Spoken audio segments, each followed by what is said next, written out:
तो जब ये तय हुआ कि वो चुनाव लड़ेंगी अमेठी से, तो एक शाम को उन्होंने मुझसे कहा, प्रियंका कैसे करूंगी, मैं तो कभी चुनाव लड़ी नहीं हूं।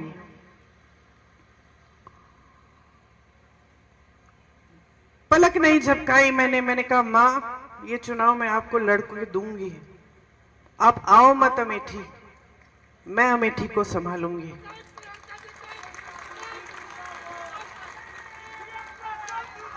और मैं आपको बताऊं मैंने ये क्यों कहा, क्योंकि मैंने आपको बताया कि जब मेरे पिताजी शहीद हुए तो मैं नाराज थी, दुखी थी। मुझे ऐसा लगता था कि कोई मेरा दुख नहीं समझ सकता। लेकिन फिर कुछ हुआ। उनके अंतिम संस्कारों के बाद हम अस्थि विसर्जन के लिए इलाहाबाद आए, ट्रेन से आए।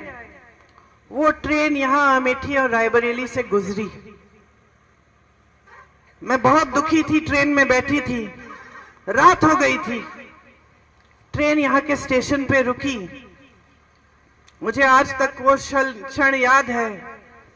मैंने खिड़की से बाहर देखा और मैंने देखा कि ये तो बहुत लोग मेरी तरह रो रहे हैं, फूट फूट के रो रहे हैं।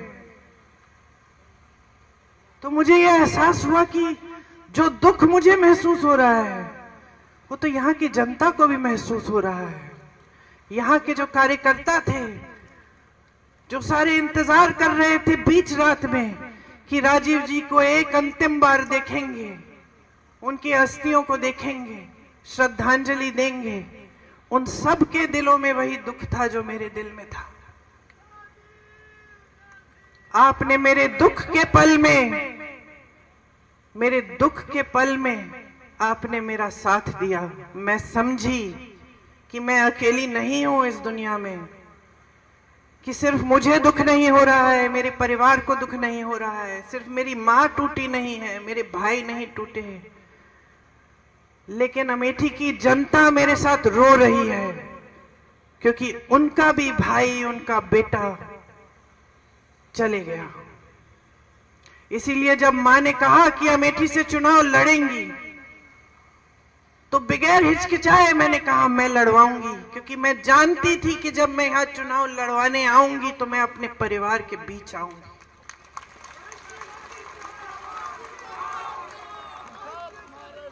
आप सब कांग्रेस के कार्यकर्ता हैं।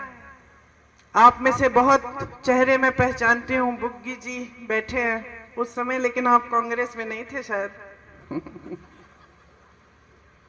आ गए उसके बाद, वापस आ गए उसके बाद। बहुत चेहरे मैं पहचान रही हूं। आपको याद है किन परिस्थितियों में हमने वो चुनाव लड़ा। मैं आई, आज मेरा बेटा 24 साल का है, उस समय मैं शायद 28 साल की थी। उसको देखती हूँ और कभी कभी यकीन नहीं आता कि लगभग उसी की उम्र में मैं पहला चुनाव लड़ने के लिए यहाँ पहुंची।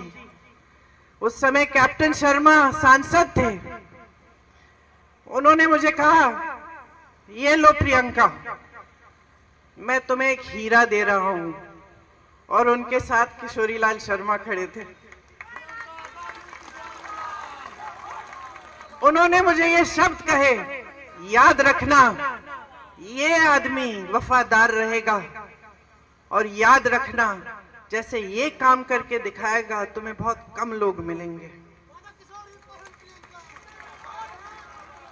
किशोरी भैया ने और मैंने किन परिस्थितियों में वो चुनाव लड़ा आप सब जानते हैं। मेरे ख्याल से जो बुजुर्ग हैं वो जानते हैं। केंद्र में भाजपा की सरकार थी, प्रदेश में भाजपा की सरकार थी। कल्याण सिंह जी मुख्यमंत्री थे उस समय। यहाँ कोई संगठन के नाम की चीज ही नहीं थी। बहुत साल हो गए थे पिताजी के समय से। लोग थे, कार्यकर्ता थे जो उनसे जिनका लगाव था पिताजी के साथ, जिन्होंने काम किया था उनके साथ, लेकिन संगठन नहीं बना था। रात रात को हम संगठन बनाते थे। ब्लॉक की कमेटियां, ब्लॉक के अध्यक्ष चुनते थे, साथ में बैठकर सबसे पूछ के कि किसको अध्यक्ष बनना चाहिए। और दिन में हम दौरा करते थे, पूरा दिन काम करते थे, पूरी रात काम करते थे। उस समय मशीनें नहीं थी, ये बात होती थी कि कोई बक्से चुरा लेगा, वो सब इंतजाम करना था, बड़ा चुनाव था, सम्मान की बात थी, लेकिन हम पूरी जीत जान से लड़े। और आज भी जो हमारे साथ वो लड़ाई लड़े, जो यहाँ पे मेरे साथी बैठे हुए हैं, आपको याद होगा कि भीषण परिस्थितियों में लड़े, 3 लाख वोटों से जिता के लाए सोनिया जी को, रात रात तक काम किया,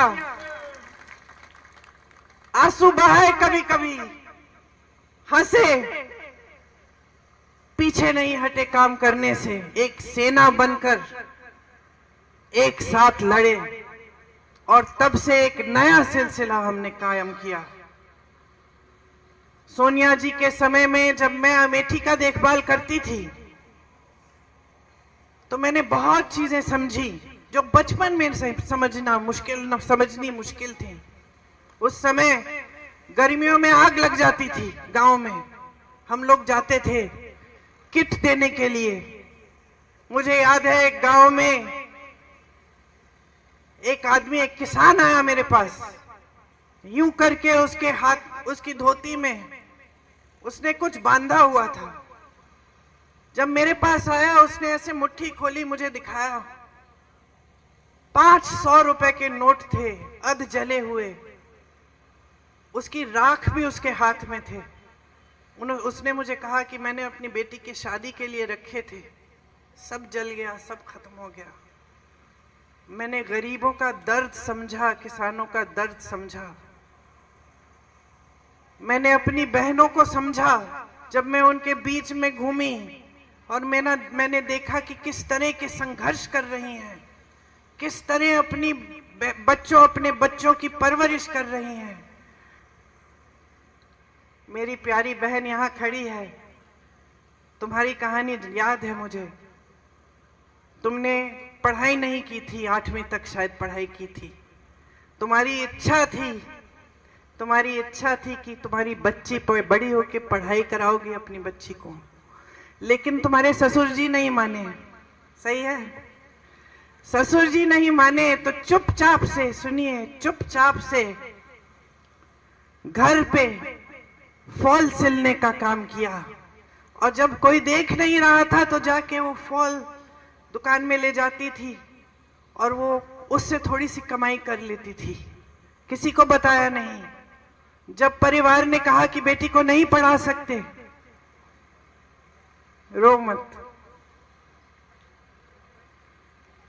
बहुत हिम्मत वाली हो, बहुत हिम्मत वाली हो। तुम्हारी हिम्मत ने मुझे हिम्मत दी है।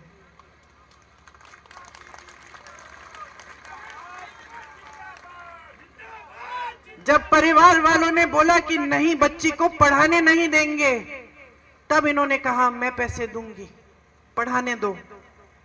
आज बच्ची क्या कर रही है? बीए पास है ना? देखो इनका संघर्ष क्या था। इधर आ जाओ, मंच पे आ जाओ।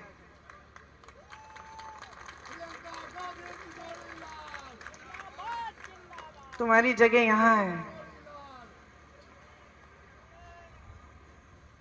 मैंने सीखा कि मेरी बहनें कितना संघर्ष कर रही हैं। मैंने देखा कि कड़ी धूप में,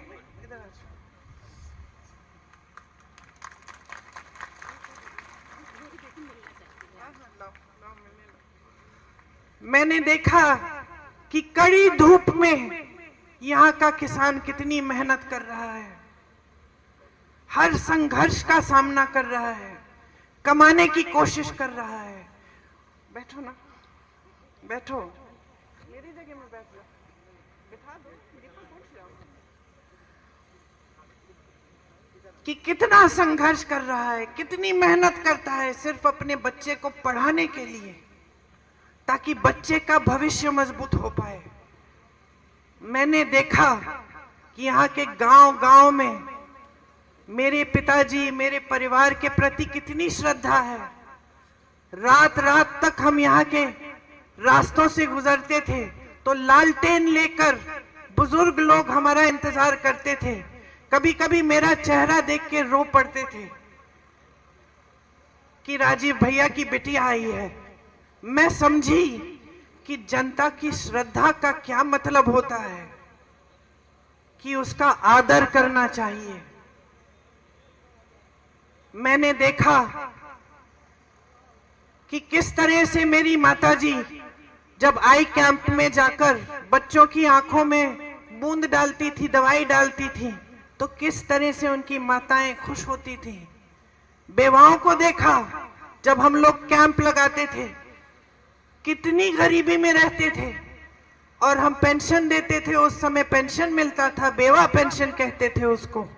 मैं समझी कि कितना संघर्ष था आपके जीवन में और कैसा रिश्ता था आपके बीच, मेरे परिवार के बीच, कि ये राजनीतिक रिश्ता नहीं था, एक प्रेम का रिश्ता था, श्रद्धा का रिश्ता था, सत्य का रिश्ता था।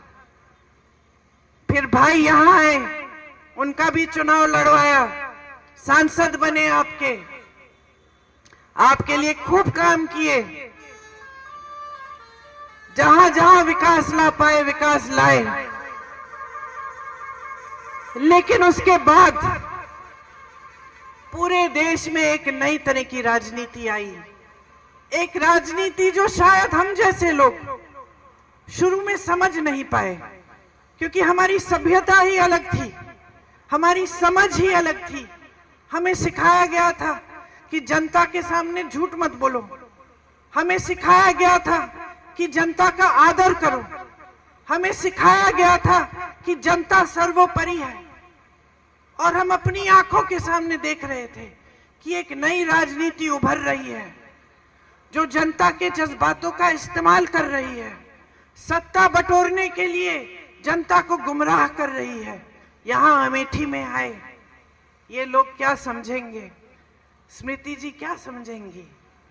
ये तो यहाँ पे आपके लिए थोड़ी आई, ये तो राहुल जी को हराने के लिए आई हैं, ये राहुल जी से लड़ने के लिए आई हैं, ये आपके प्रति श्रद्धा की वजह से नहीं आई हैं। वो कैसे समझेंगी ये रिश्ता? इन्होंने झूठ फैलाए कि हम आपकी जमीन हड़पने आए थे, कि जिन महिलाओं के जिस समूह में आप थी, आपको याद है जो परियोजना थी, कि वो परियोजना ही हमने इसलिए बनाई कि हम आपकी जमीन हड़पना चाह रहे थे, कि हम लूट रहे थे आपको, कि हमने कुछ नहीं किया आपके लिए, कि हमारे दिल में सिर्फ परिवारवाद की भावनाएं थी, सिर्फ सत्ता चाहते थे हम, हमारे दिल में आपके लिए कोई भावना नहीं थी। और कुछ ऐसा हुआ कि इन बातों से आप थोड़ा सा बहक गए, कुछ लोग बहके, कुछ लोग दृढ़ रहे। जो भी हुआ, राहुल जी वो चुनाव हारे और एक पुराना रिश्ता जो आपके बीच, हमारे परिवार के बीच था, वो थोड़े समय के लिए थम गया, लेकिन टूटा नहीं, क्योंकि वो रिश्ता कभी टूट नहीं सकता है।